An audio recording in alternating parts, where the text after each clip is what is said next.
우리가 강독을 하려고 합니다. 그래서 이 요한계시록 오늘은 이제 서론적으로 요한계시록의 역사적인 배경을 조금 알아야 우리가 요한계시록을 잘 이해할 수 있기 때문에 서론적인 몇 마디를 좀 먼저 말씀을 드리려고 해요. 방송실 좀 PPT를 띄워주시기 바랍니다. 여기 보시면은 요한 뭐라고 되어 있습니까? 계시록이죠. 요한 계시록입니다. 묵시록이 아니에요. 옛날에 목사님들은 요한 묵시록 짜잔짜잔 그 아니고 요한 계시록이에요. 계시하고 묵시는 완전히 다릅니다. 좀 이따 말씀을 드릴 텐데, 그래서 요한 계시록. 다음 슬라이드. 그래서 이 요한 계시록 이거는 아포칼립시스랍니다. 아포칼립시스. 제가 참고로 말씀드리는데요, 제가 신학교 가서 히브리어, 헬라어 A 플러스 받은 사람이에요. 제가요. 네? 저를 만만히 보면 안 된다 그랬잖아요. 이것도 아포칼립시스 발음을 잘해야 됩니다. 그래서 이 아포칼립시스란 말은 가려져 있던 비밀을 열어서 보여준다 이런 뜻이에요. 영어로 하면 동사는 reveal이죠. reveal. 명사가 revelation. 그래서 커튼이 이렇게 쳐 있어져요. 커튼이 쳐져 있는 거를 딱 젖혀가지고 그 안에 어떤 내용이 들어있는지를 완벽하게 다 보여준다 이런 뜻이에요. 그것이 아포칼립시스입니다.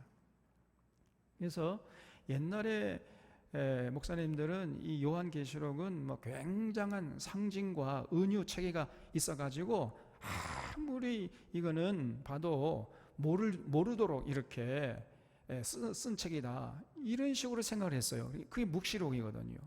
알만한 사람은 알고 모를 만한 사람은 절대로 모르게, 그 공동체 구성원 몇몇 사람들만 알 수 있도록 굉장한 은유 체계, 상징 체계를 섞어서 쓴 책을 묵시문학이라고 하거든요.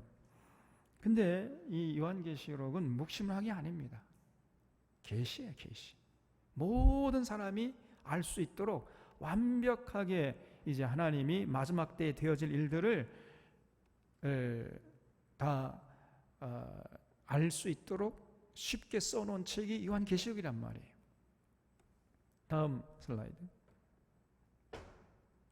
근데 그동안 요한계시록이 인봉된 책으로 남아 있었어요. 우리 오늘날에도 마찬가지입니다. 거의 대부분 목사님들도 요한계시록 모릅니다.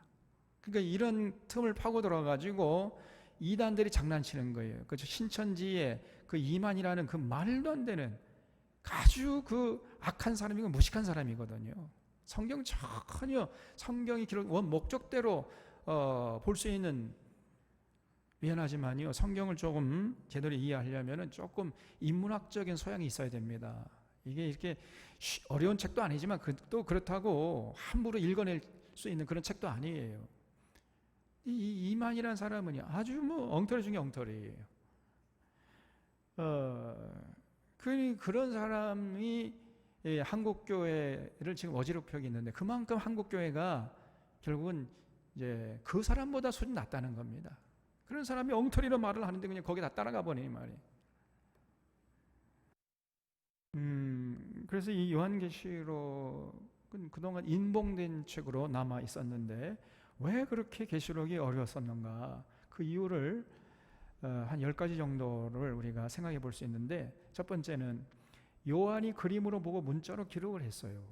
요한이 이제 사도 요한이 이 요한계시록을 썼잖아요.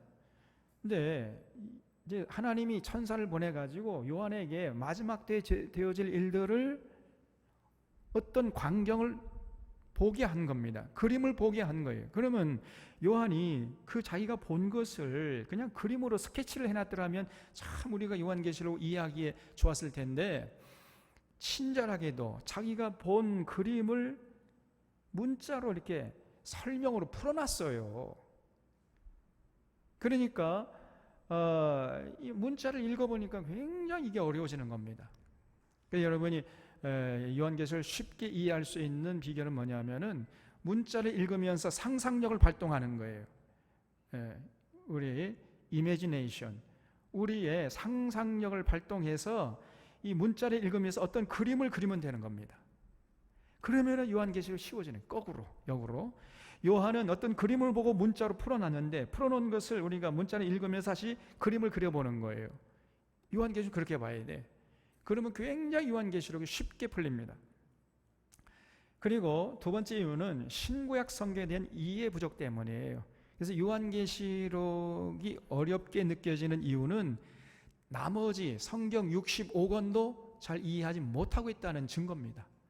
65권을 창세기부터 유다서까지 우리가 기록된 원 목적을 따라서 원만하게 충실하게 이해하고 공부를 해놓으면요, 요한계시록 쉬워져요. 왜냐하면 요한계시록은 65권의 결론이기 때문에.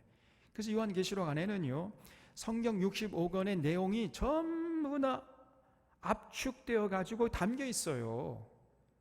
요한계시록은 성경 창세기부터 유다서까지 전체 내용을 압축해 놓은 것에 불과한 것입니다, 여러분.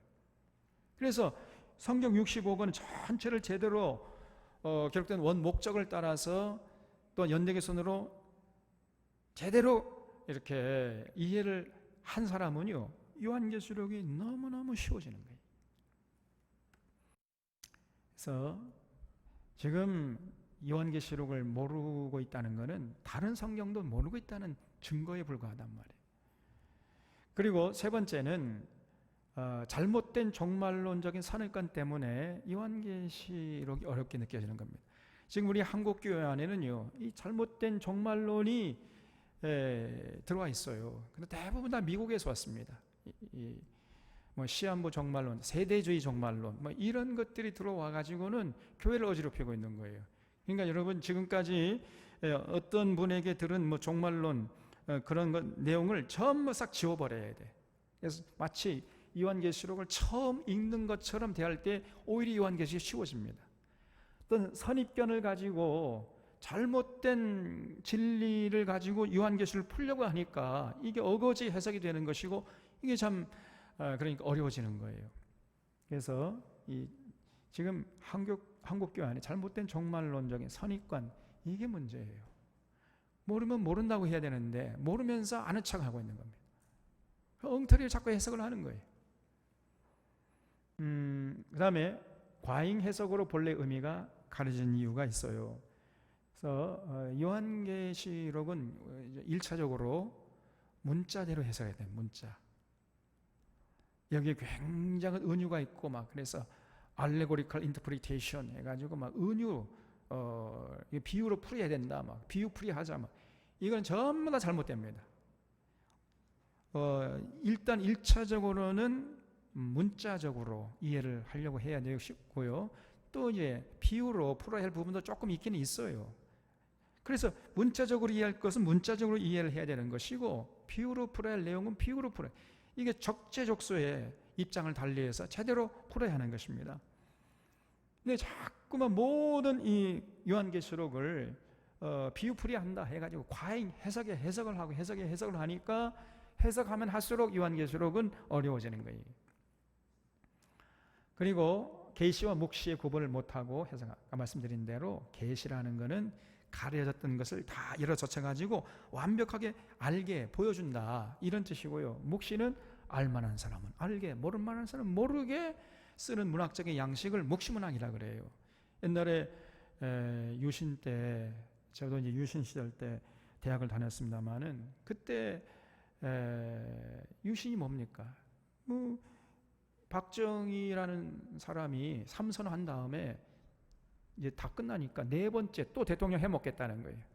그리고 네 번이 아니라 나는 죽을 때까지 대통령 해먹겠다. 그것이 유신 헌법 아닙니까? 총통제. 나는 절대로 대통령 자리 못 내놓겠다. 그것이 유신 헌법의 핵심이에요. 그러니까 그 말도 안 되죠. 어떻게 그런 이 민주주의 사회에서 그렇게 할 수 있습니까?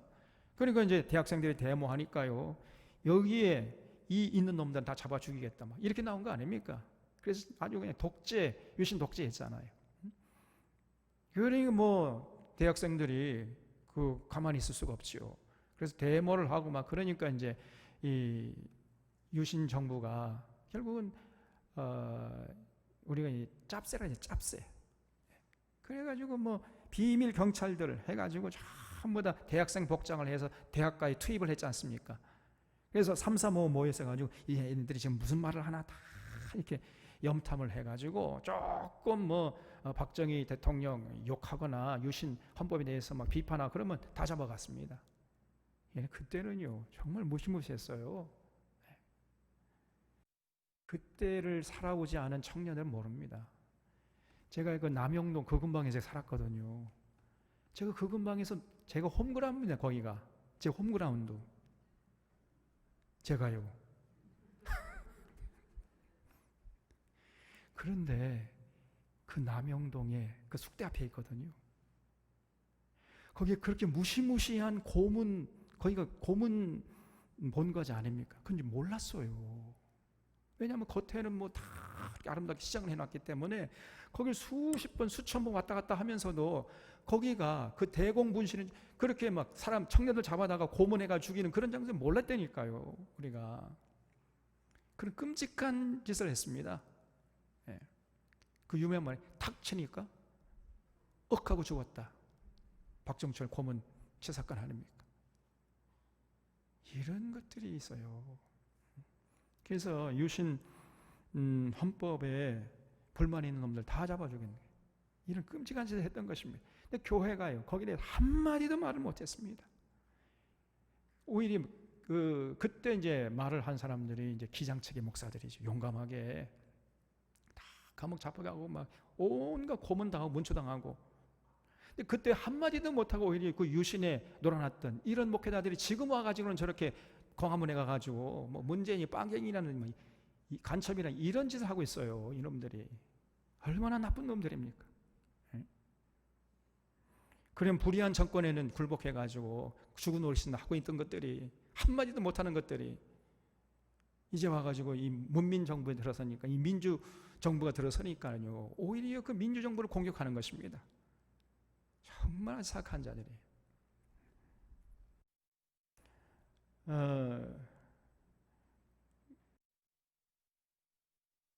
내가 뭔 얘기다 욕과 그래서 이 계시와 묵시 그래가지고 그때 이제 우리가 이제 짭새가 온다 그러면요 말을 하다가 이제 은유로 얘기해요. 은유로 그 공동체 구성원들만 이해할 수 있는 약속된 언어로 얘기하는 겁니다. 예를 들어서 독수리 잡으러 갔다 올게. 그게 무슨 말이겠어요? 나 독수리 잡으러 갔다 올게 그러면. 제가 대학 때 산악부였어요. 산악부. 그 산악부에서 쓰는 은어인데 그게 뭐냐면은 독수리 잡으러 갔다 온다 그 말은요. 나 화장실 갔다 올게 그런 얘기예요. 그러니까 아무리 짭새가 들어도 이게 무슨 뜻인지 알 수 있겠어요, 없겠어요? 독수리 잡으러 간다고? 어디 독수리가 날라왔나? 이렇게 이제 오해하겠죠?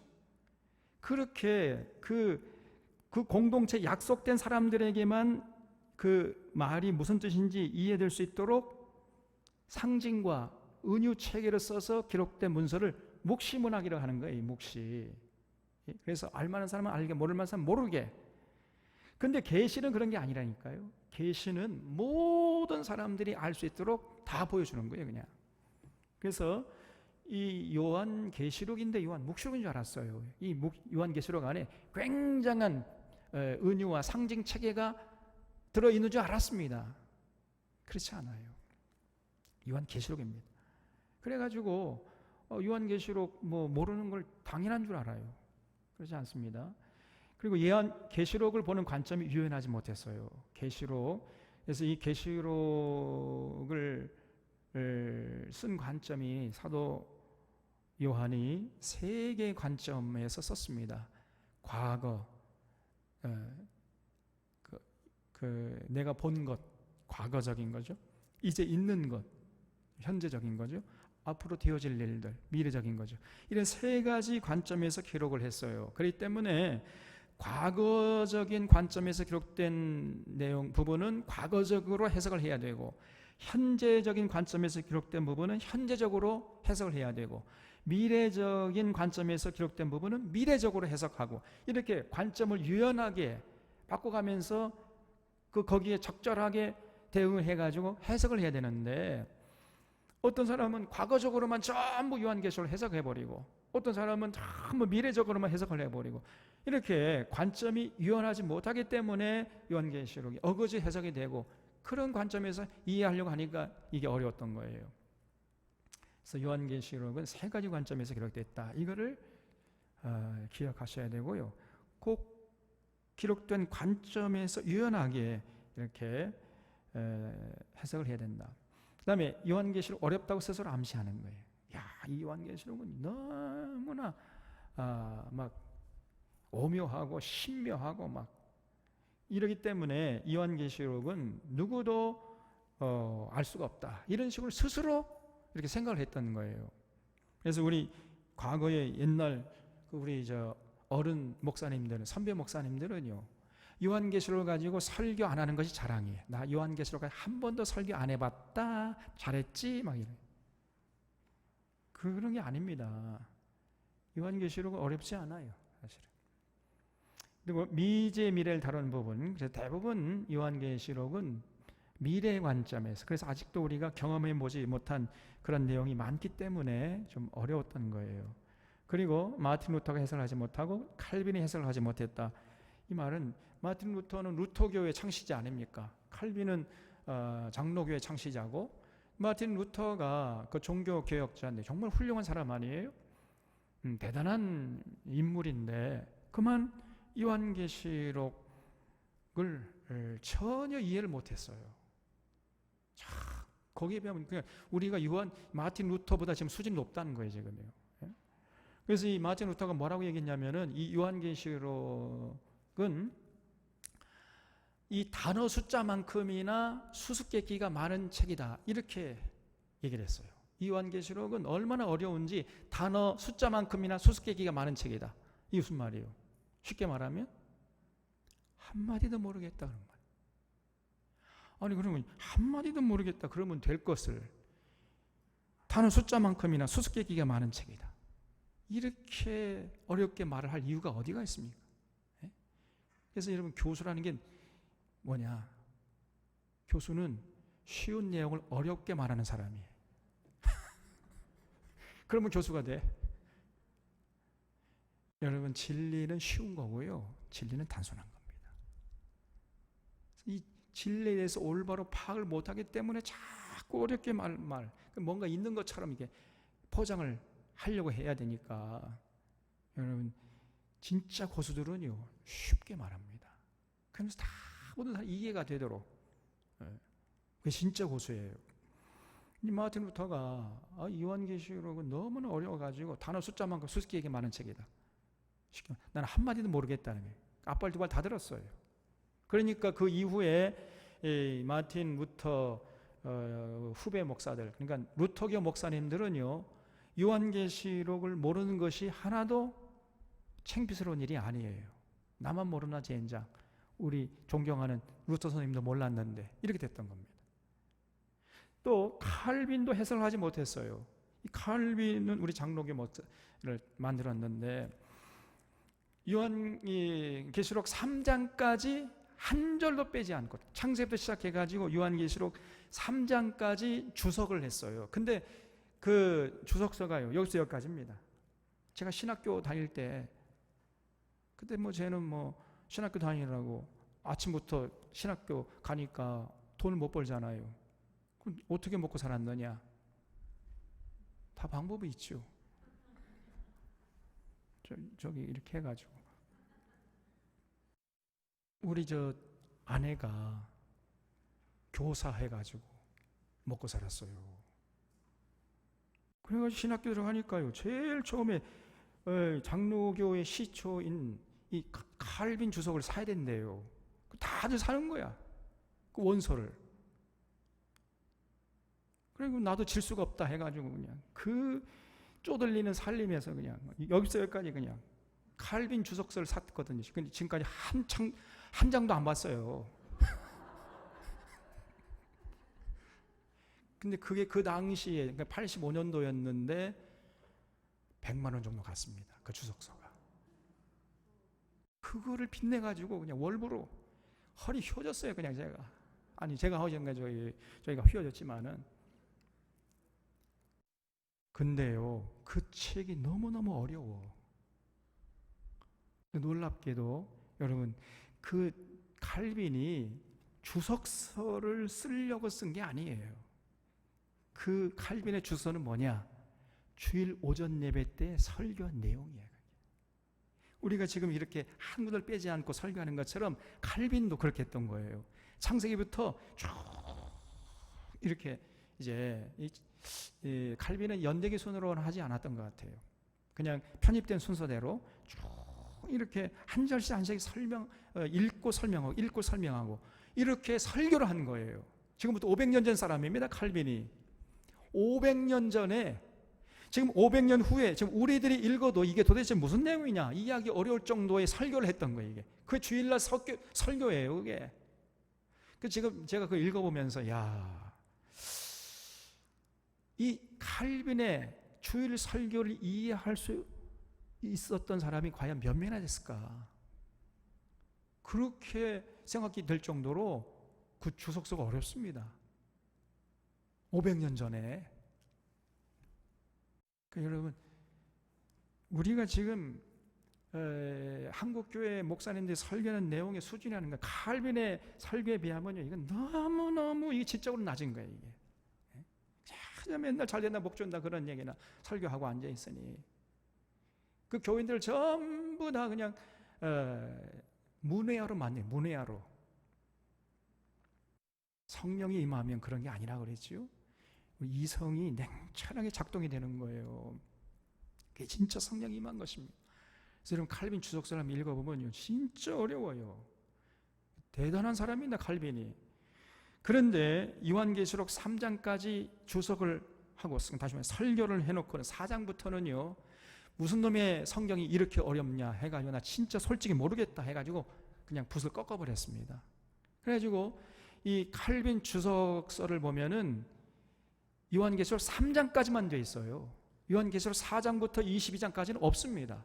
왜냐하면 못했기 때문에. 나 진짜 이거 모르겠다, 무슨 말인지 모르겠다, 이렇게 솔직하게 고백을 했던 겁니다. 그렇기 때문에 이제 그 후에 이 장로교 목사님들도 요한계시록 모르는 것이 하나도 수치스러운 일이 아니에요. 나만 모르나 제2장 칼빈 선생님도 몰랐는데 이래가지고 계시록을 감히 이해하려고 시도조차 하지 않은 이런 상태로 지금까지 내려온 거예요.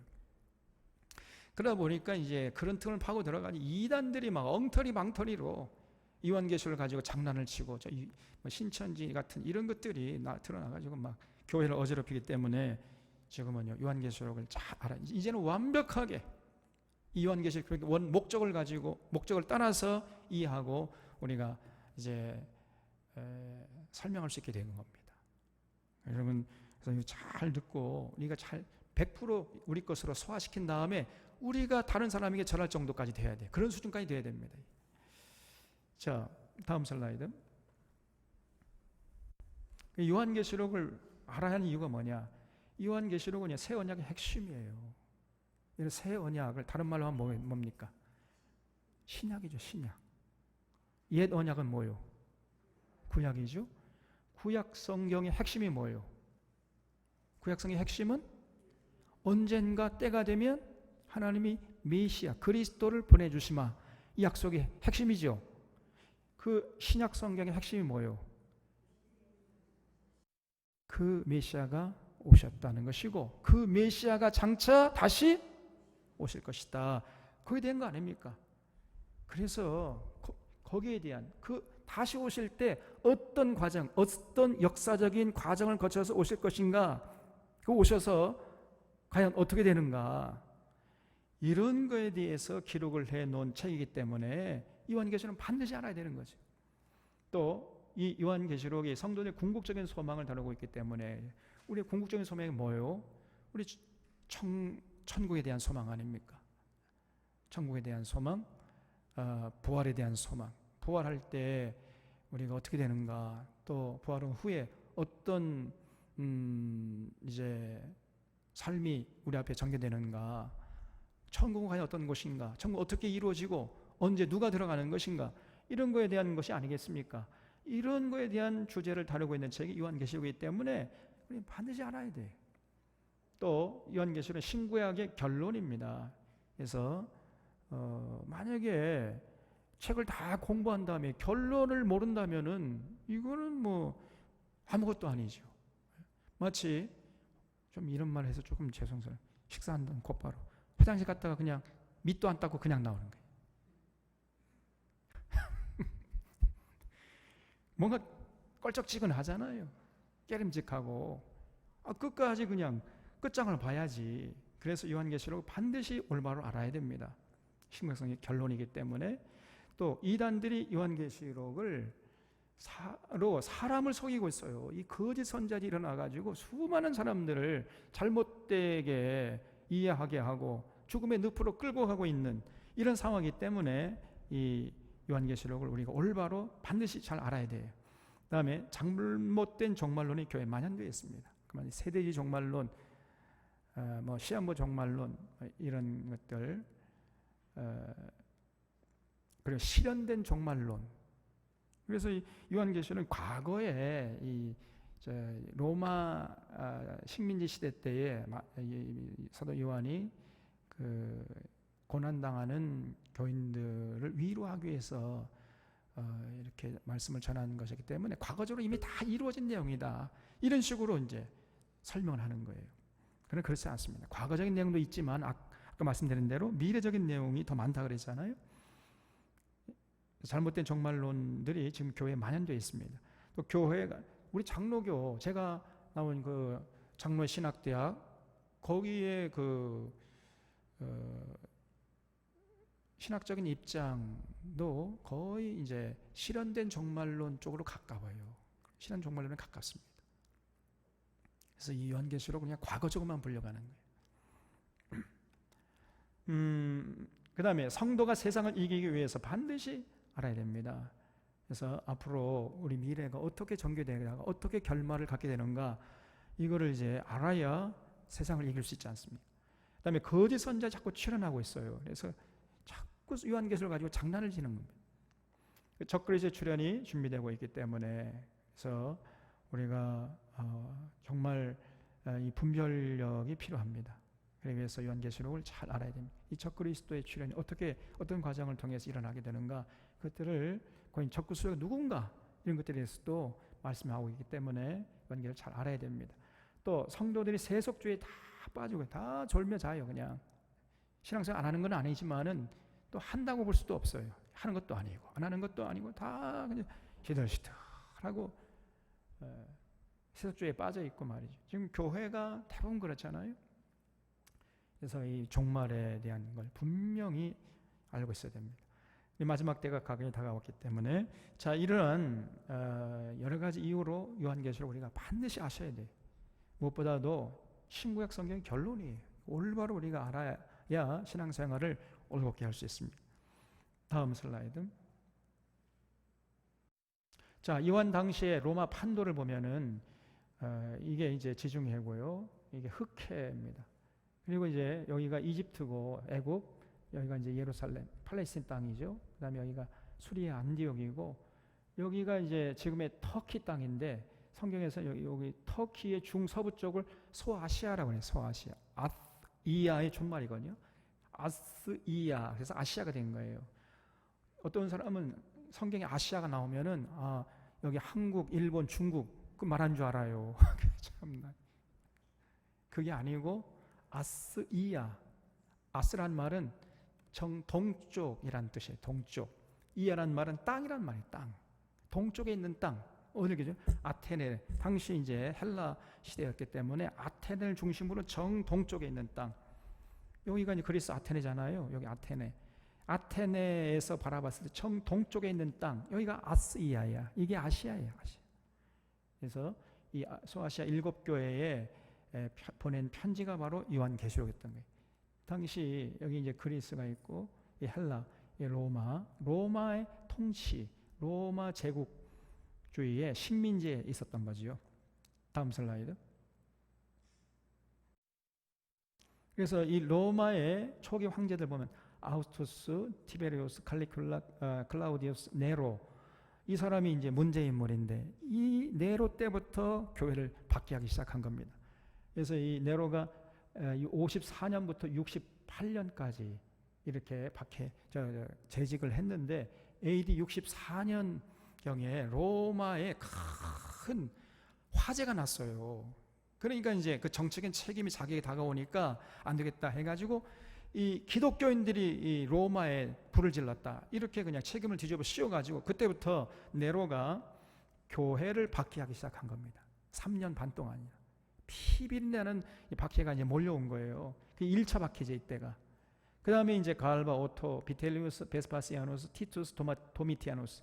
이 네로가 이제 68년에 죽으면서 교회에 대한 핍박이 끝났는데, 이거 보세요. 갈바는 이 황제로 즉위한 지 68년 6월 8일 날 즉위해가지고 69년 1월이니까 몇 개월 재위한 겁니까? 6개월밖에 안 해요. 6개월. 오토는 69년 1월부터 69년 4월. 이게 3개월밖에 안 돼. 비텔리우스는 69년 4월부터 69년 12월. 이거는 뭐 한 8개월 정도?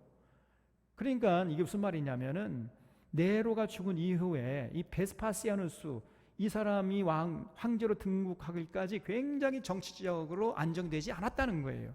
격변의 때였습니다. 그러니까 교회를 뭐 박해할 그런 어떤 여력도 없었던 거지요. 그래서 이때는 교회가 조금 괜찮아졌었어요. 그러다가 이제 베스파시아누스, 이 사람이 69년 7월에 제위해가지고 79년, 그러니까 거의 10년 정도 황제 노릇한 겁니다. 그래서 이제 정치가 안정되기 시작한 거예요.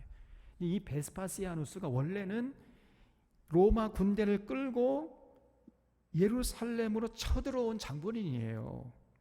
그러다가 이제 이 사람이 원래는 아주 서민 출신이거든요. 서민 출신으로서 처음으로 황제가 된, 그야말로 입지전적인 이 사람이 바로 베스파시아누스 황제입니다. 원래는 아주 우리 같은 그냥 서민 출신이었어요. 그러다가 워낙 막 용맹이 출중하고 지혜가 넘치고 그러니까 원로원에서 야, 지금 저 예루살렘에 출정 나가 있는 베스파시아누스를 황제로 모시자, 이렇게 해가지고 황제로 등극하게 된 거예요. 그래서 이 사람이 이제 황제로 이제 등극하기 위해서 그 예루살렘 그 자리를 떠나면서 그 자기 총사령관 그 직위를 누구에게 몰려줬냐면 자기 아들 티투스에게 몰려줬어요. 티투스. 그래서 이 사람이 이제 AD 70년에 예루살렘 성에 쳐들어가가지고 예루살렘 성벽을 돌 위에 도난 남기장 전부 무너뜨리고 예루살렘 있는 그 거민들 전부 칼로 죽여버리고 도말하고, 그리고 남은 사람들 잡아가, 쓸만한 사람들 그 다 로마로 잡아가가지고 그 사람들 노예로 부려가지고 원형 경기장을 만들었던 거거든요. 그 지금까지 지금 로마에 남아 있어요. 그걸 뭐라 그러죠? 콜로세움이 지금 남아 있습니다. 그 주인공이 바로 티투스라는 황제예요. 그래서 이 베스파시아누스 아들입니다. 그러다가 이 티투스가 죽고 그 티투스의 동생이 도미티아누스였어요. 이 도미티아누스, 이 베스파시아누스의 또 다른 아들이었습니다. 이 사람이 이제 AD 81년부터 96년 10월까지 이렇게 황제로 제위하는 동안에 제2차 박해를 시작한 거예요. 다음 슬라이드. 그래서 이 사람은 어떤 사람이냐, 베스파시아누스 황제의 아들이고 형 티투스의 황제의 뒤를 이어가 제11대 황제로 즉위했습니다. 처음부터 전제적인 경향이 독재 정치를 했던 거죠. 그래서 자신을 주님이자 하나님, 도미누스 et 데우스, 내가 주님이고 내가 하나님이다, 내가 신이다, 그러니까 나를 섬겨라, 이렇게 한 거예요. 그러니까 교회가요 응할 리가 없지요. 그러니까 이제 교회를 미워하고 핍박하기 시작한 겁니다. 그래서 기독교를 박해한 거예요. 그래서 2차 박해가 이제 시작된 겁니다. 7년 동안이나 1차 박해 3년 6개월 동안 피비린 나는 그런 그 고난을 겪어냈는데 조금 실만하다가 또다시 이제 7년 동안 엄청난 박해가 시작된 거예요. 그러한 이제 상황 속에서, 자, 다음 슬라이드.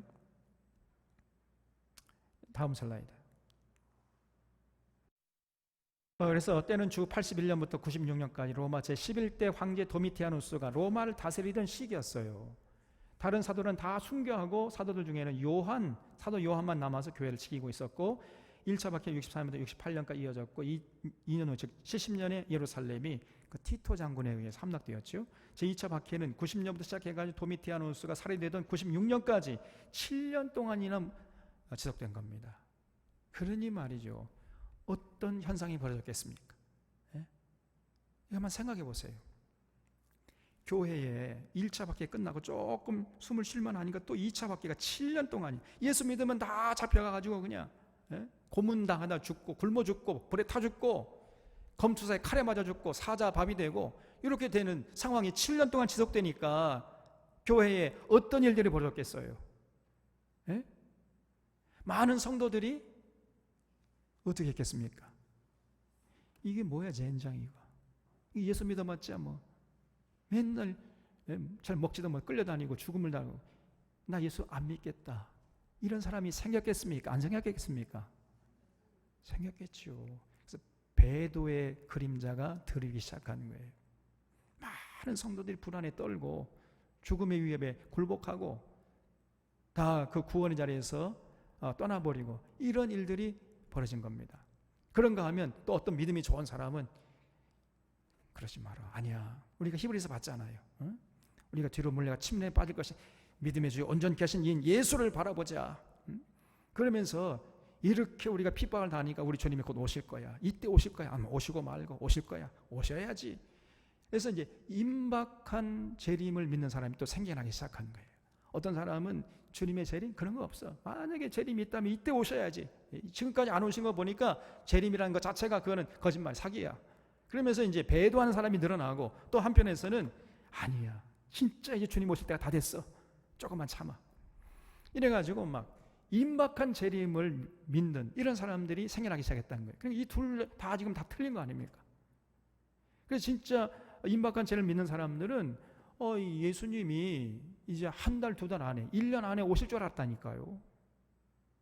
그러니까 지금 예수님 재림하지 않는다는 것도 틀린 얘기고, 그렇죠? 또 임박한 재림을 믿는 사람들도 틀린 거야. 그래서 이 두 양편에 있는 사람들에게 올바른 재림에 대해서 또 부활과 천국에 대해서 전하기 위해서 기록된 책이 바로 요한계시록이에요. 그래서 주님의 재림, 부활도 없고 주님의 재림 그런 거 없어. 믿는 사람이 야 이것들아 왜 부활이 없고 주님의 재림이 왜 없어? 주님의 재림이 있어. 그리고 이제 곧 오시겠다 미안하지만은 곧 오시는 게 아니야. 지금 그때부터 지금 2000년이 지났는데 아직도 안 오셨잖아요. 미안하지만은 그렇게 주님이 쉽게 오는 게 아니야. 이러한 과정을 거쳐서 주님 오실 거야. 이렇게 양극단에 서 있는 사람들을 위로하고 그들에게 올바른 이제 소망을 불어넣기 위해서 이 요한계시록 기록된 것입니다. 자, 다음 슬라이드. 성도들과 교역자들은 극도의 근심과 불안에 떨고 있었어요. 믿음이 약한 성도들은 그리스도의 재림 그 자체를 믿을 수가 없다. 이렇게 이제 하면서 이제 배도하려고 했고 어떤 성도들은 주님께서 재림하실 때가 임박했다고 속단하기도 했습니다. 이와 같이 메시아 재림에 대한 지나친 기대가 고조되어 있는가 하면 재림 신앙의 근본이 흔들리는 이런 사람들도 있었어요. 자, 이런 양극단의 사람들을 이제 위로하고 올바른 진리를 전하기 위해서 기록된 책이 요한계시록이단 말이에요. 다음 슬라이드. 자, 그래서 요한계시록에는 세 가지를 기록했다고 그랬죠. 내 본 것 1장부터 20절에 1장이에요. 1장. 내 본 것. 그리고 이제 있는 일을 기록하라. 2장부터 3장. 당시 사도 요한 당시에 소아시아 7교회 그 현실을 예수님께서 다 보여주셨어요. 그걸 기록하고 그것이 이제 있는 일이고 장차될 일은 6장부터 22장까지 4장, 5장은 서론이에요. 장차될 일이 서론이고 6장부터 22장까지 이거는 이제 장차될 일. 이건 그래서 내 본 것은 과거적으로 해석을 해야 되고 1장은 2장부터 3장은 이거는 현재적으로 보편적으로 해석을 해야 돼요. 그리고 6장부터 22장은 미래적으로 해석을 해야 됩니다. 이렇게 입장을 바꿔가지고 유연하게 해석을 할 때 요한계시록 올바로 해석할 수 있는 거죠. 다음 슬라이드. 자, 이 정도 하고요. 요한계시록 보겠습니다. 요한계시록 1장 예수 그리스도의 계시라 그랬죠. 묵시가 아닙니다. 계시입니다. 이는 하나님이 그에게 주사 반드시 속히 일어날 일들을 그 종들에게 보이시려고. 하나님의 종들은 누구요? 교회 교육자들이겠죠. 목회자들. 그의 천사를 그 종 요한에게 보내어 알게 하신 것이다. 그러니까 하나님께서 천사를 보내가지고 요한에게 이제 그 종말의 때 일어날 일들을 보여준 것을 기록한 책이 요한계시록이라는 거예요. 2절, 더 이상 내용이 없죠? 깨끗하게 해석이 됐습니다. 요한은 하나님의 말씀과 예수 그리스도의 증거, 곧 자기가 본 것을 증언했네. 거기 줄 쳐보세요. 뭘 봤어요, 요한이? 예? 들은 게 아니라 뭘 봤단 말이에요. 그 봤으면은 그걸 그림으로 그려놨으면 좋았을 텐데, 이 요한이요, 너무 친절을 베풀어가지고 이거를 문자로 해석을 해놨단 말이에요. 해설을. 아마 이 요한이 조금 유치원을 안 나왔던 것 같아요. 유치원, 좋은 유치원 나왔으면 그냥 스케치를 해서 끝나는 건데, 본 것을 그냥 다 문자로 증언을 해놨어요. 이 예언의 말씀을 읽는 자와 듣는 자와 그 가운데 기록한 것을 지키는 자는 복이 있나니 때가 가까움이라 해서 우리가 이 요한계시록을 읽고 잘 들은 다음에 지키면 끝나는 거죠. 더 이상 내용이 없습니다. 4절, 요한은 아시아에 있는 7교회에 편지하노니 이제도 계시고 전에도 계셨고 장차 오실 이. 그럼 누구요? 장차 다시 오시면 누굽니까? 예수님이시죠. 그의 보좌 앞에 있는 7 영과 그러니까 예수님이 앉아 계시는 보좌에 7 영이 있다는 거예요. 7 영. 이 7 영이는 성령을 말하죠. 그래서 예수님이 성령 충만했다 그런 뜻입니다. 또 충성된 증인으로 죽은 자들 가운데서 먼저 나시고, 예수님이 죽은 자들 가운데 먼저 나셨죠. 부활하셨잖아요. 땅의 임금들의 머리 되신 예수 그리스도. 거기 출처보세요. 1번이라고. 땅의 임금들의 머리가 되신 예수 그리스도. 거기 출처보세요. 나중에 다 설명을 드릴 테니까 줄치시고 1번이라고 적어놓으세요. 은혜와 평강이 너에게 있기를 원하노라. 우리를 사랑하사 그의 피로 우리 죄에서 우리를 해방하시고 그의 아버지 하나님을 위하여 우리를 나라와 제사장으로 삼으신 그에게 영광과 능력의 세세토록 있기를 원하노라. 아멘. 이거 뭐 어려울 게 하나도 없습니다. 여기서 우리를 나라와 제사장으로 삼으신 그에게 할 때 그가 누굽니까? 예? 예수님이죠. 그 예수님에게 영광과 능력을 세세토록 있기를, 영광과 능력이 세세토록 있기를 원한다. 뭐 전혀 어려운 게 없어요. 그 다음에 7절, 볼지어다 그가 구름을 타고 오시리라. 그러면 이 구름이 뭔가? 여기 대해서 이제 해설하는 그 해설이 구름처럼 올라와요. 그래서 여기 구름은 뭡니까? 그냥 하늘에 떠 있는, 떠다니는 구름이에요. 그냥 더 이상 의미가 없습니다. 문자 그대로 이걸 이해해야 된다 그랬죠. 이 구름이 뭐냐? 여기에 대해서 여기 걸려가지고 자꾸 해석을 더해요. 왜냐하면 예수님이 구름 타고 오신다니까 과연 구름이 뭘까? 그러면서 그냥 막 해석을 더해. 근데 이런 거 자꾸 해석을 하기 때문에 과잉 해석이 되어가지고 요한계시록이 어려워진다 그랬어요. 여러분 구름을 타고 오신 예수님이 우리 보고 구름 준비하라고 한 겁니까? 준비를 하지 않았죠. 예수님이 그냥 구름을 준비해가지고 스스로 타고 오신대요. 그러니까 그 구름이 진짜 하늘에 떠 있는 구름이든지, 예?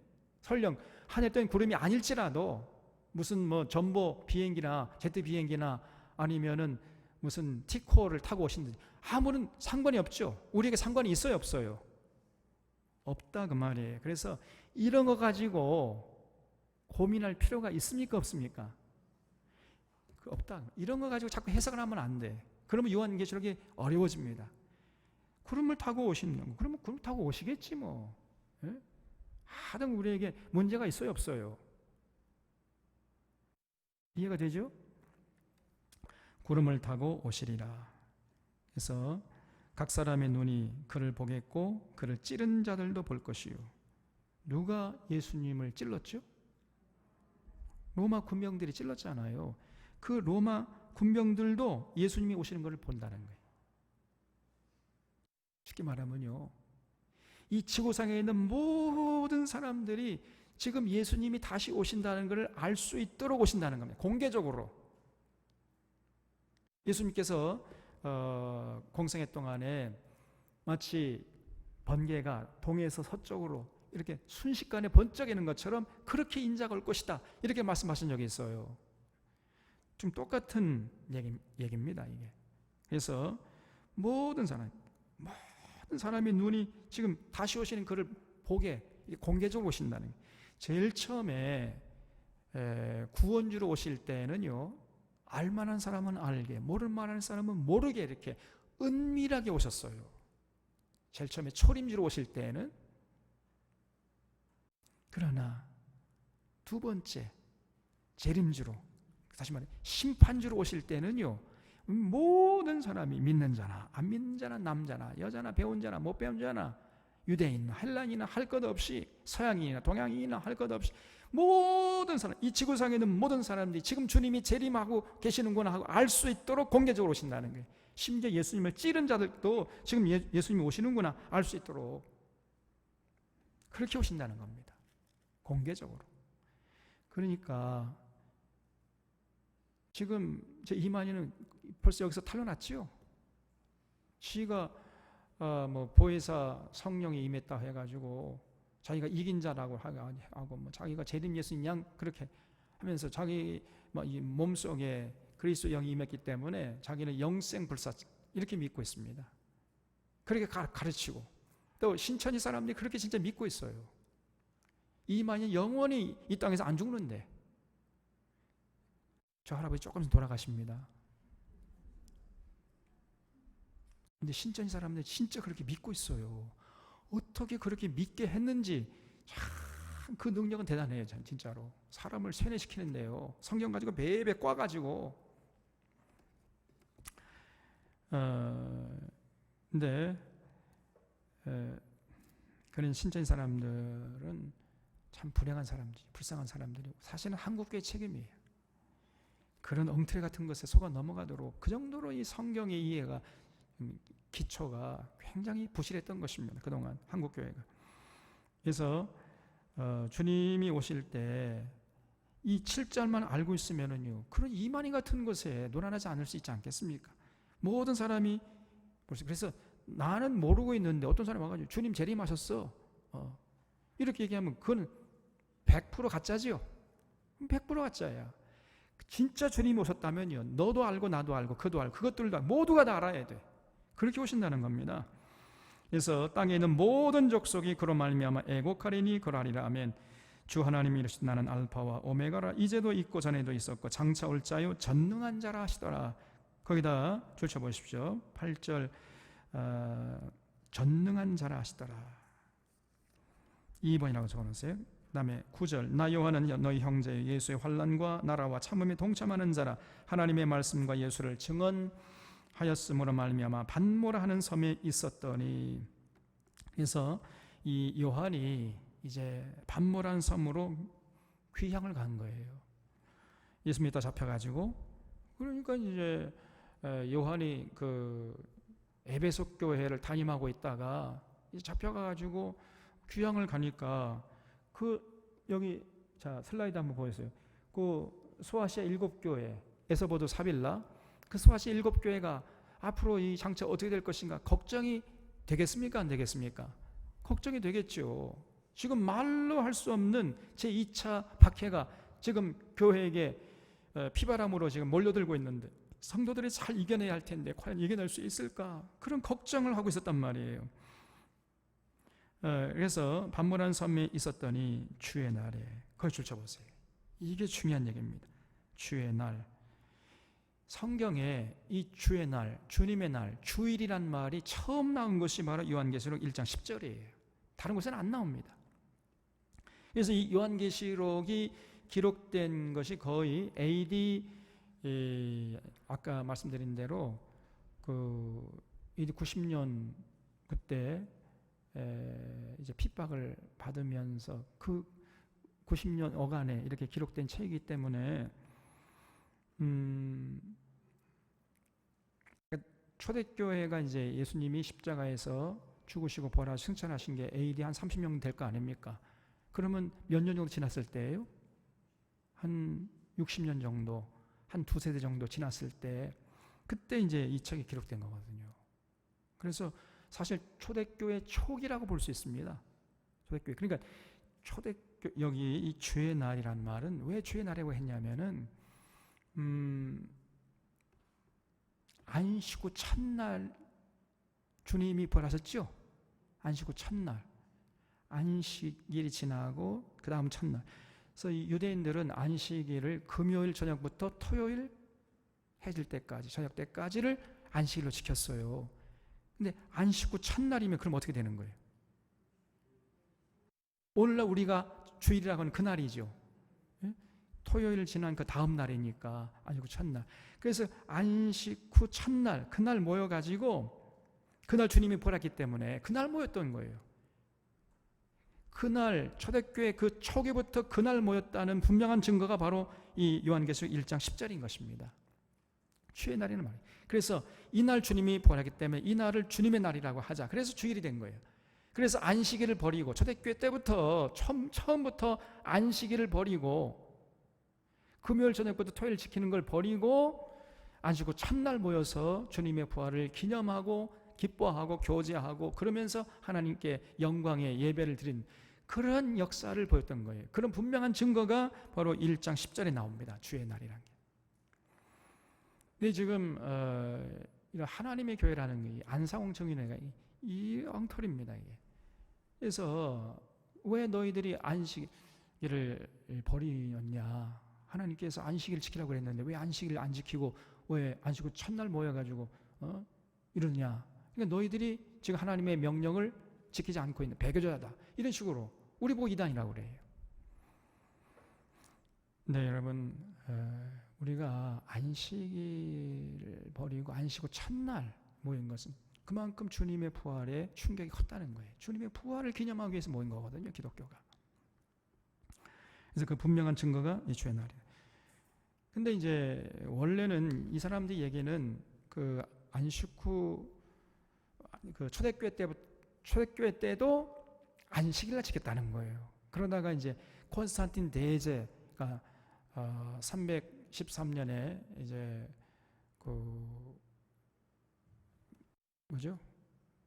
밀라노 칙령을 반포하면서 교회를 더 이상 핍박하지 않겠다. 이렇게 이제 하면서 교회를 절대로 이제 로마 황제가 권력으로 억누르지 않겠다 선포한 것이 밀라노 칙령의 핵심이거든요. 그런 다음에 이제 교회에게 잘 보이기 위해서 그 동안에는 그 전까지는 안식일날 모여서 예배 드렸는데 이 콘스탄틴 대제가 지금 우리가 얘기하는 주일 이걸 원래 이 주일이라는 게 태양절이라는 게 태양을 숭배하는 날. 이 태양절에 이제 모여서 예배드려라. 이렇게 정치적으로 했다는 거예요. 이 안식교 사람들과 그 다음에 이 안상홍 칭의 사람들이 그렇게 얘기를 하는 겁니다. 그러면서 우리 보고 지금 안식일을 버린 배교자들이다. 이렇게 얘기를 해요. 근데 그 사람들의 말이 거짓말이에요. 왜냐하면은 여기 분명한 증거 요한계시록 1장 10절에 주의 날이 나오잖아요. 초대교회는 처음부터 안식 후 첫날 모여서 예배드린 거예요. 처음에는 안식일날 모여서 예배드리다가 나중에 콘스탄틴 대제 때부터 그때부터 태양절 그날을 모여가지고 예배드린 게 아니고 무슨 말 이해가 됩니까? 처음부터 주님의 부활이 너무너무 소중하기 때문에 안식 후 첫날 모여서 주님의 부활을 기념하는 것으로 이제 전통을 삼아왔다는 것입니다. 자, 10절에 보면 주의 날에 내가 성령에 감동되어 내 뒤에서 나는 나팔 소리 같은 큰 음성을 들으니 이르되 네가 보는 것을 두루마리에 써서 에베소, 서머나, 버가모, 두아디라, 사데, 빌라델, 비아, 라오디게아 등 7교회에 보내라 하시기로 몸을 돌이켜 나에게 말한 음성을 알아보려고 돌이킬 때 7 금촛대를 봤다는 거예요. 요한이. 그러니까 지금 잡을 보세요. 요한이 아이고 내가 에베소 교회 목회자 아닙니까? 목회자가 이제 잡혀가지고 귀양 가니까 성도들이 걱정을 하고 흩어질 거 아닙니까? 그래서 내가 목회하던 이 에베소 교회, 서문학교회, 이 소아시아 7교회 앞으로 어떻게 될 것인가? 성도들이 과연 잘 믿음으로 이겨내야 할 텐데 이렇게 걱정하고 있는데 그 주님의 날, 안식 후 첫날에 갑자기 등 뒤에서요. 네가 보는 것을 두루마리에 써서 에베소, 서머나 7교회 다 보내라. 큰 음성이 들린 거예요. 그래서 아니 도대체 이게 누구의 음성인가 하고 뒤를 돌아다 봤더니 놀라운 광경을 보게 된 거예요. 자, 13절부터 이제 요한이 본 것을 그 문자로 이렇게 친절하게 설명을 하고 있는데, 풀어놓고 있는데, 여기 13절부터 제가 읽을 테니까 여러분 어떻게 하면 된다고 그랬죠? 읽으면서 상상력을 발동해가지고 그림을 그리면 되는 거예요. 그러면 요한계시 쉬워진다 그랬잖아요. 자, 그래서 한번 읽겠습니다. 여러분은 한번 이 내용대로 따라가면서 그림을 이 머릿속으로 그려보세요. 촛대 사이에 인자 같은 이, 그러니까 예수님 같은데 아직 확실치 않아요. 인자 같은 이가 발에 끌리는 옷을 입고, 발에까지 하는 긴 옷을 입었는데 가슴에 금띠를 띄었다는 거예요. 그리고 그의 머리와 털의 희기가 흰 양털 같고 눈같이 하얗다는 거죠. 그의 눈은 불꽃 같고 그의 발은 불무에 단련된 빛난 주석 같고 그의 음성은 많은 물소리 같네. 그 어떤 인자 같은 분의 음성을 들어보니까요, 그 소리가 많은 물소리 같다. 여러분 많은 물소리 한번 들어보셨습니까? 큰 물이 흘러가는 소리 들어봤어요? 또 안 들어보셨구나. 여러분 그 홍수 날 때 저 냇가에 한번 나가보세요. 큰 물이 어떻게 흘러갑니까?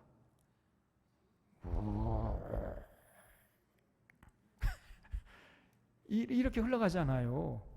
예수, 그러니까 인자 같은 이의 그 음성이 그렇다는 거예요. 큰 많은 물소리 같으며 그의 오른손에 7별이 있고 그의 입에서 좌우에 날선 검이 나오고 그의 얼굴은 해가 힘있게 비치는 것 같더라. 자, 여기까지 머릿속으로 그려보셨습니까? 지금 한번 물을 텐데, 그러면 지금 여기서 묘사하는 주인공의 모습이 초라합니까? 위험이 있는 모습입니까? 분명한 거예요? 그러면 여러분 요한계시록을 너끈히 이해할 수 있습니다. 요한계시록 그렇게 이해하면 돼. 너무너무 쉽죠? 하나도 어렵지 않잖아요. 그래서 이 문자대로 일단은 이해해서 이거를 그림으로 다시 환산해 보면 되는 겁니다. 자, 여기 다시 한번 동영상을 PPT를 보여주세요. 예, 퀴리아케 헤메라, 주의 날, 안식 후 첫날이죠. 이날 주님의 부활을 기념하기 위해서 모여가지고 예배드린 겁니다. 그래서 그 날을 주의 날이라 그랬어요. 그 날에, 안식 후 첫날에 이제 저 바다 건너편에 소아시아 7교회가 어떻게 될까 걱정하고 있는데, 다음 슬라이드. 너 보는 것을 책에 써서 7교회에 보내라, 이런 큰 음성이 나가지고 이 도대체 누구 음성인가 이렇게 돌아볼 때 사도 요한의 눈에 들어온 광경이 있었단 말이에요. 다음 슬라이드. 그래서 내 본 것이 이제 뭐냐면 7개에 있는 7별과 7 금촛대를 봤어요. 다음 슬라이드. 자, 여기 보니까 이런 광경을 봤어요. 사도 요한이. 인자같이 생긴 분이 이렇게 발에 끌리는 옷을 입고, 근데 그 옷의 희기가 막 눈처럼 하얘요. 그리고 허리에는 금띠를 띄었고 머리털도 하얗고 그 입에서 이한 검 같은 것이 막 나오고 오른손에 7별을 쥐고 있고, 그리고 일곱 금 촛대 사이를 거닐고 있는 인자 같은 분을 봤어요. 그래서 성경 그대로 이렇게 그림화된 겁니다. 이런 모습을 이 요한이 본 겁니다. 더 이상 내용이 있어요, 없어요? 더 이상 내용이 없지요? 다른 식으로 해석하면 틀린 거예요, 이제는. 자, 그래서 다시 이제 돌아와서 17절. 내가 볼 때 그 발 앞에 엎드려 죽은 자 같이 되매. 왜 그 발 앞에 엎드려 죽은 자 같이 됐을까요? 예? 너무 그 위험에 압도돼 가지고 그냥 두려워서 엎드려져 가지고 죽은 자 같이 되어버린 거예요. 여러분, 너무나 큰 영광 앞에 직면하게 되면요, 보통 사람들이요 그냥 엎드려 버립니다. 제가 옛날에 그런 얘기 들었는데, 과거에 그 김대중 대통령 앞에 간 사람 전부 그랬대. 그 앞에만 가면요, 그 뭐라면 아우라? 그 아우라에 그 어떤 외적인 아무 말도 안 하시는데 그 권위에 압도돼 가지고 그냥 머리가 숙여지고 무릎이 꿇려지더라는 거예요. 그런 게 있습니다, 여러분. 굉장한 권위를 느끼게 되면요, 거기에 그냥 무릎을 꿇게 되는 거예요. 그러니까 지금 이 사도 요한이 인자같이 생긴 그분이 이 오른손에 일곱 뼈를 쥐고 금 촛대 사이를 거닐고 있는 모습을 보면서 너무나 그 권위에 압도돼 가지고 그냥 엎드려져 가지고 죽은 것처럼 됐던 거예요. 좀 이해가 되죠, 이게?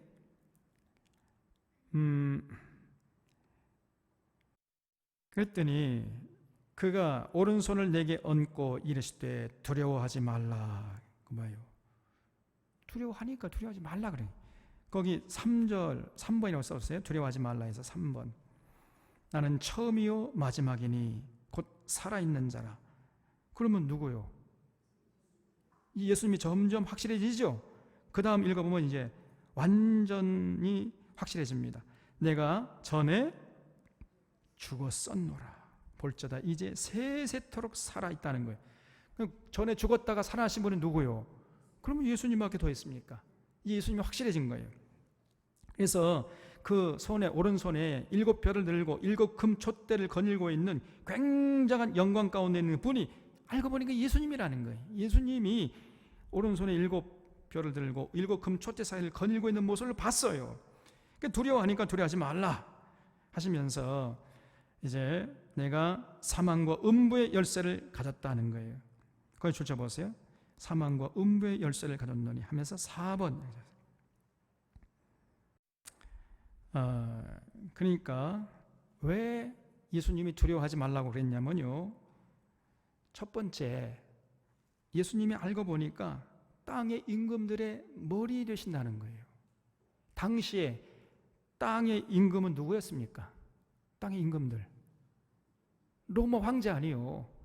로마 황제 앞에 가면요, 모든 사람들이 그 앞에 엎드리는 거예요.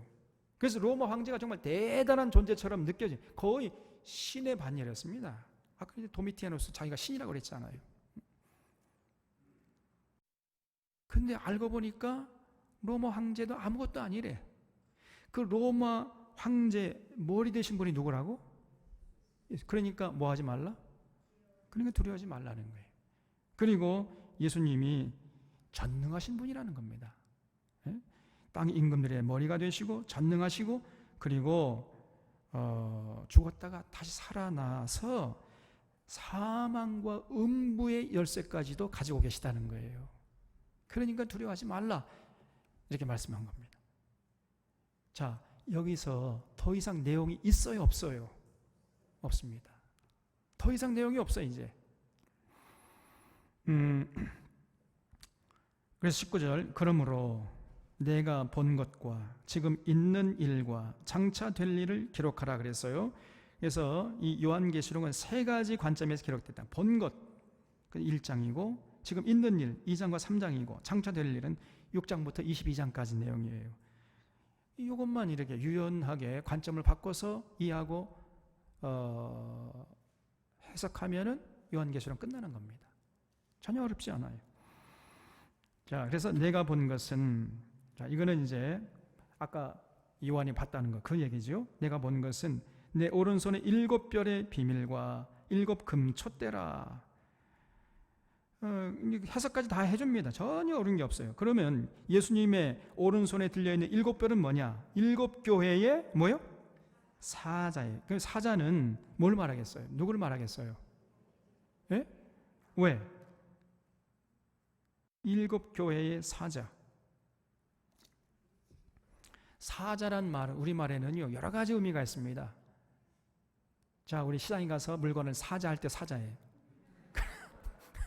그리고 어웅 라이온도 사자고, 또 메신저 또 사자죠. 메신저도 사자. 그러면 여기에서의 사자는 1번, 2번, 3번 중에서 몇 번이요? 3번이죠. 메신저, 사자. 네? 그러면 이 사자가 교회의 메신저면 누굴 말하는 겁니까? 그건 목회자죠. 목회자. 그렇죠? 그래서 이 해석, 우리 성경의 해석이 이게 성경의 번역이 잘 된 거예요. 이 교회의 사자를요, 여러분 NIV나 킹 제임스 버전을 찾아보세요. 여러분 집에 가서 한번 찾아보세요. 어떻게 되어 있냐면은 엔젤로 번역을 해놨어. 엔젤, 천사로, 교회의 천사. 그러니까 번역이 엉터리야 그게. 우리 번역이 훨씬 낫습니다. 교회의 천사, 7별은 7교회의 천사다. 이게 뭐요 이게? 그래서 우리 번역이 훨씬 낫습니다. 지금 우리 여기 한국교회 또 이단들이 있는데 어떤 이단이 있냐면요, 킹 제임스 버전만 사탄이 변개하지 않는 진짜 성경이고 나머지 모든 성경은 사탄이 지 멋대로 그냥 막 바꿔놓은 변개한 엉터리 성경이라는 거예요. 그래서 킹 제임스 보존회라는 게 있습니다. 킹 제임스 보존회. 그 킹 제임스 보존회의 가장 유명한 사람이 저쪽에 인천에서 뭐 정동수 뭐 아무개, 이번에 뭐 문재인 정권이 빨갱이라고 하고 뭐 간첩이라고 뭐 그러면서 그냥 그 정권 놀아놨던 그 목사입니다. 완전히 엉터리예요. 근데 자기들만 올바른 성경을 가지고 믿고 있고 우리는 다 틀렸다는 거예요. 킹 제임스 버전이 틀린 겁니다, 여러분. 그래서 7별은 7교회의 사자, 이게 맞아요. 그래서 7교회 목회자를 말하는 겁니다. 목회자. 그래서 7교회 목회자는 지금 어느 손에 들어있어요? 예수님 손에 붙들려 있다는 거예요. 그러니 뭐 하지 말라? 두려워하지 말라는 거예요. 두려워하지 말라. 왜? 예수님이 특별히 7교회 목회자들은 예수님 오른손에 딱 붙들고 계실까요? 왜 그래요? 목사님들이 제일 두려워하니까. 왜 제일 두려웠겠습니까? 제일 핍박하고 박해하는 대상이 되니까요. 그러니까 목회자들이 제일 두려워한 거죠. 목회자들만 쳐버리면 양들은 흩어져 버리잖아요. 그러니까 핍박할 때 효율성을 기하기 위해서 이제 이 로마 군인, 여러분 일제도 마찬가지입니다. 또 공산당들이 내려와가지고도 교회를 무너뜨리려고 할 때 제일 먼저 목회자를 노린 거예요. 목회자를 잡아가고 목회자를 죽여버리면, 목회자 처단하면은 교회는 무너지는 거죠. 그렇기 때문에 핍박이 몰려올 때 제일 먼저 핍박을 당하는 쪽이 항상 목회자였어요. 그러니까 목회자들이 제일 두려워했던 거거든요. 그러니까 예수님이 이 목회자들은 예수님 오른손에 붙잡고 계시니까 절대 두려워하지 말라, 이런 얘기였던 것입니다. 그리고 7촛대는 7교회다. 그래서 예수님이 7교회를 이렇게 거닐면서 교회를 지키고 보호하시니까 교인들도 두려워하지 말라는 거예요. 이게 1장의 내용입니다. 그러니까 1장의 내용을 한마디로 요약하면 뭐가 돼요? 두려워하지 말라는 거예요. 그 이상 내용이 있습니까? 없습니까? 없어요. 다른 쪽으로 설명을 하면은 틀린 거예요. 제로의 여지가 없습니다, 여러분. 그래서 1장의 주제는 두려워하지 말라. 왜냐하면은 예수님이 핍박당하는 그 소아시아 7교회를 다 지키고 보호하시고, 특별히 목회자들은 주님의 오른손에 딱 붙들고 계시기 때문에 두려워하지 말라. 그 땅의 임금들의 머리 되시고 전능하시고 살았다가 죽으시고 심지어 음부의 열쇠까지 가지고 계신 그 예수님께서 목회자를 딱 붙들고 계시고 교회를 보호하고 계시니까, 은혜의 방패로 호위하고 있으니까 절대 두려워하지 말아라. 이런 메시지를 전했던 겁니다. 이게 1장이에요. 이해가 되지요? 설명할 수 있습니까? 없습니까?